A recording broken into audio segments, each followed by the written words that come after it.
মা ভালোবাসেন বলে খুঁজে খুঁজে সিমের বিচি নিয়ে এসেছে অজিত।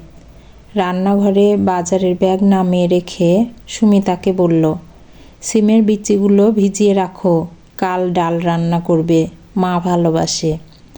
সুমিতা গোমরা মুখে বাজারের ব্যাগটা উপুড় করে দিল রান্নাঘরের মেঝেতে। যতই শাশুড়ির প্রিয় পদ রান্না করুক, তার কিছুই ভালো লাগবে না। তিনি হয়তো ছেলের বউয়ের রান্না ভালো লাগবে না বলে পণ করেছেন। বউয়ের গোমরা মুখের দিকে তাকিয়ে অজিত একটু আশ্চর্য হয়ে বলল, তোমার আবার কি হলো? আমি যতই যত্ন করে রান্না করি, তোমার মায়ের তো ভালো লাগবেই না।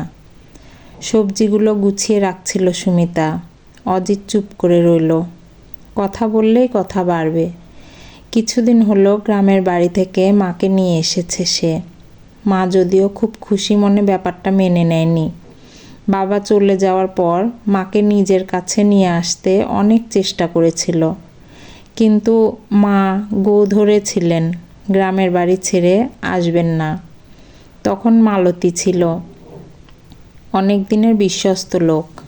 10 বছর ও মায়ের সঙ্গে সঙ্গে থেকেছে, দেখাশোনা করেছে, সব কিছু সামলেছে। কিন্তু মালতীর যা হঠাৎ করে মারা গেছে। মালতীর বাড়ির সব কাজ, মালতীর 2 মেয়ের দেখাশোনা সেই করত। স্বাভাবিকভাবেই এখন পুরো সংসার বেসামাল হয়ে পড়েছে। বাধ্য হয়ে মালতীকে কাজ ছেড়ে দিয়ে চলে যেতে হয়েছে নিজের সংসার সামলাতে। ও চলে যেতে নতুন লোক রাখতে আর সাহস পাচ্ছে না অজিত। মায়ের বয়স হয়েছে, একা থাকেন, কখন কি হয়ে যায়। বলতে গেলে এরকম জোর করেই মাকে এখানে নিজেদের কাছে নিয়ে এসেছে। মা এত অবুঝ হয়েছেন যে ছেলের দুশ্চিন্তাও ধরতে পারছেন না। ভাবছেন নতুন লোক রাখার খরচ বাঁচাতে অজিত জোর করে তাকে এখানে নিয়ে এসেছে। মনে মনে হাসে অজিত। বয়স বাড়লে মানুষ কেমন বাচ্চাদের মতো হয়ে যায়, একদম অবুঝের মতো আচরণ করে। যদিও মায়ের অবুঝপনাকে প্রশ্রয় দিলে চলবে না, তাকে শক্ত থাকতেই হবে। দুপুরে কাঁসার থালায় সাদা ধবধবে ভাতের পাশে পোস্ত বাদাম দিয়ে লাল শাক ভাজা, বাটি ভর্তি ঘন মুগের ডাল, বেগুন ভাজা, বড়ি দিয়ে আলু পটলের ডালনা পরিপাটি করে সাজিয়ে শাশুড়িকে খেতে বসিয়েছে সুমিতা। বুবাইকে সাথে নিয়ে অজিতও বসেছে। দেখল মা নাক কুঁচকে কেমন একটা মুখ করে বসে আছে, খাবার মুখে তুলছে না। খেতে খেতে বলল, কি হলো মা, খাও। কি খাবো, কিছুই তো ভালো লাগে না। হৈমন্তী বিরস বদনে বললেন, শাক ভাজাটা খেয়ে দেখো, খুব ভালো হয়েছে। হৈমন্তী শাক ভাজা দিয়ে মেখে অল্প ভাত মুখে দিয়েছেন। মুখে ফুটে উঠেছে বিরক্তি।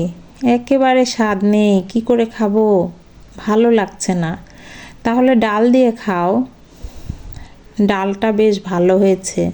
হৈমন্তী ডাল মাখানো ভাত 1 গ্রাস খেয়ে থালা ঠেলে সরিয়ে দিলেন। তোর বউয়ের রান্না বিস্বাদ, আমি খাবো না। অজিত তাকিয়েছিল মায়ের দিকে। প্রতিটা রান্না খুবই ভালো হয়েছে, অথচ মা বলছে বিস্বাদ।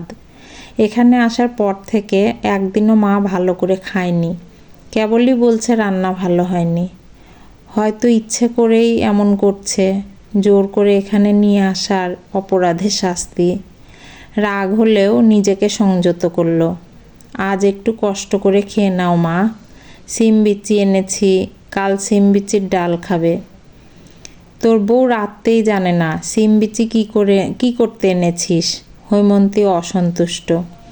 সুমিতা রান্নাঘরে ছিল, কথাগুলো কানে গিয়ে থাকবে। বেরিয়ে এসে বলল, আমি রাততে জানি না, শুধু আপনি জানেন আর আপনার মালতী জানে।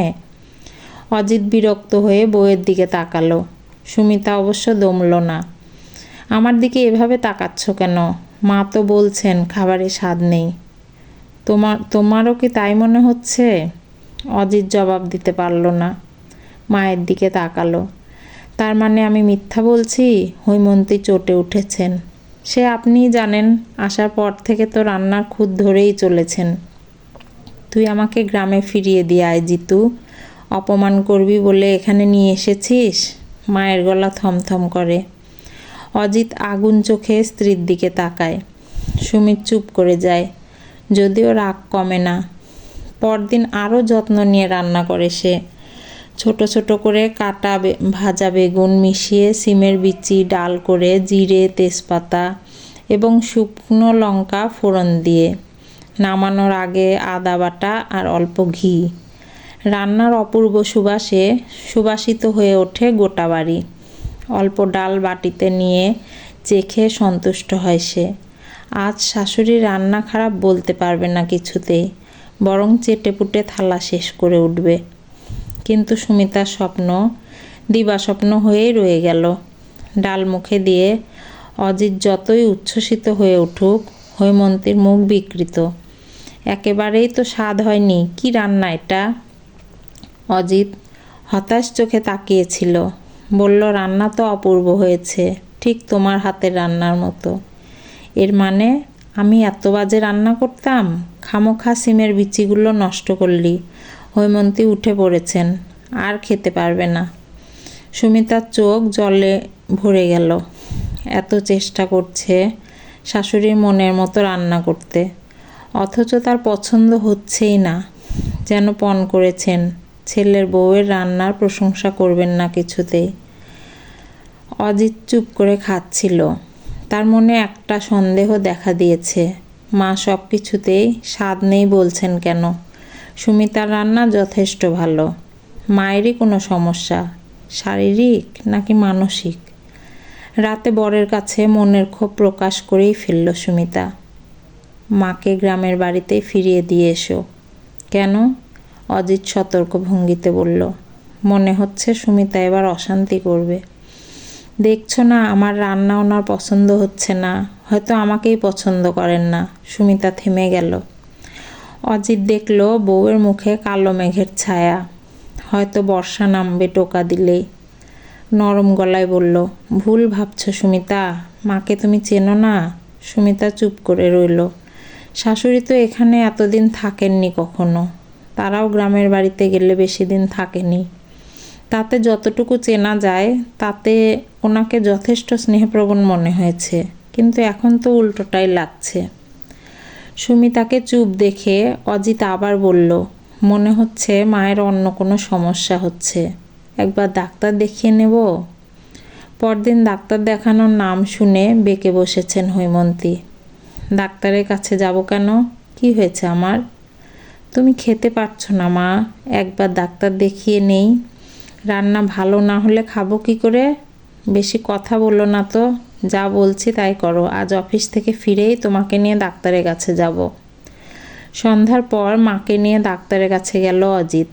সমস্যাটা শুনে ডাক্তার মায়ের দিকে তাকিয়ে বললেন, কেন খেতে পারছেন না? রান্নায় স্বাদ পাচ্ছি না, তাই তো খেতে পারছি না। খিদে হয় তো? খুব হয়, কিন্তু খেতে বসলে খিদে চলে যায়। ডাক্তার গম্ভীর মুখে ওষুধ লিখে দিলেন, বেশ কয়েকটা পরীক্ষাও দিয়ে দিলেন। বললেন টেস্টগুলো মাকে আবার নিয়ে যেতে। যত তাড়াতাড়ি সম্ভব টেস্টগুলো করে ফেলল অজিত, কারণ খাওয়া নিয়ে নিত্য সমস্যার জেরে মা আর সুমিতার মধ্যে ঠান্ডা একটা লড়াই চলছিল, যেটা বেশি বাড়লে পরিণাম খুব সুখকর হবে না বলাই বাহুল্য। শেষ পর্যন্ত সব রিপোর্ট নিয়ে ডাক্তারের কাছে গেল, মাকেও সঙ্গে নিয়েছে। ডাক্তার সব রিপোর্ট দেখে বললেন, আপনার মায়ের যেটা হয়েছে সেটা হলো নার্ভ ড্যামেজ। মানে? অজিত অবাক। স্বাদের অনুভূতি মস্তিষ্কে পৌঁছে দেয় যে স্নায়ু, সেটাই ক্ষতিগ্রস্ত হয়েছে, এছাড়া আর কোনো সমস্যা নেই। কিন্তু এটা কি করে হলো? সম্ভবত কখনো কোনো ছোট একটা স্ট্রোক হয়েছিল ওনার, যেটাকে মিনি স্ট্রোক বলি আমরা। লক্ষণ এত হালকা হয় যে অনেক সময় ধরাই যায় না। হয়তো একটু মাথা ঘুরলো, একটু দুর্বলতা, উনি ধরতে পারেননি, আপনারাও না। অজিত মায়ের দিকে আর চোখে তাকালো, দেখলো মায়ের দৃষ্টিতে স্পষ্ট বিভ্রান্তি। একটু গলা ঘাকরি দিয়ে বলল, এটা সেরে যাবে তো? সময়ের সঙ্গে সঙ্গে তো অনেক অংশেই সেরে যাওয়ার কথা, ভয়ের কিছু নেই তো?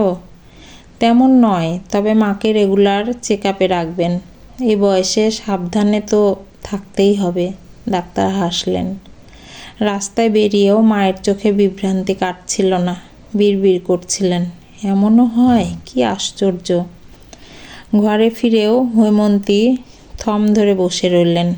এখনও যেন ব্যাপারটা বিশ্বাস করতে পারছেন না।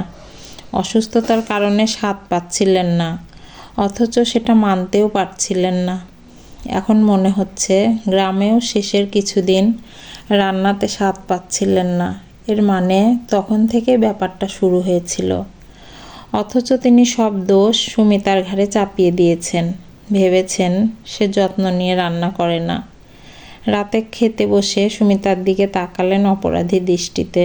সুমিতা হাসি মুখে বলল, খান মা, ধোকার ডালনা করেছি, আপনি ভালোবাসেন। হৈমন্তী এক গ্রাস ভাত মুখে দিলেন। সুমিতা ব্যগ্র কণ্ঠে বললেন, কি মা, স্বাদ পাচ্ছেন? দুদিকে মাথা নাড়লেন হৈমন্তী। তার চোখ ছলছল করছে। অস্ফুটে বললেন, স্বাদ পাচ্ছি না, কিন্তু তোমার যত্নের আস্বাদ পাচ্ছি মা। সুমিতা কথা বলল না, শুধু দৃষ্টিটা উজ্জ্বল হয়ে উঠল। অজিতের মনে হচ্ছিল বুকের ওপর থেকে একটা ভার সরে গেছে যেন। গল্প যতনে রেখো। কলমে মাধবী ভট্টাচার্য, কণ্ঠে লাবণী সাহা।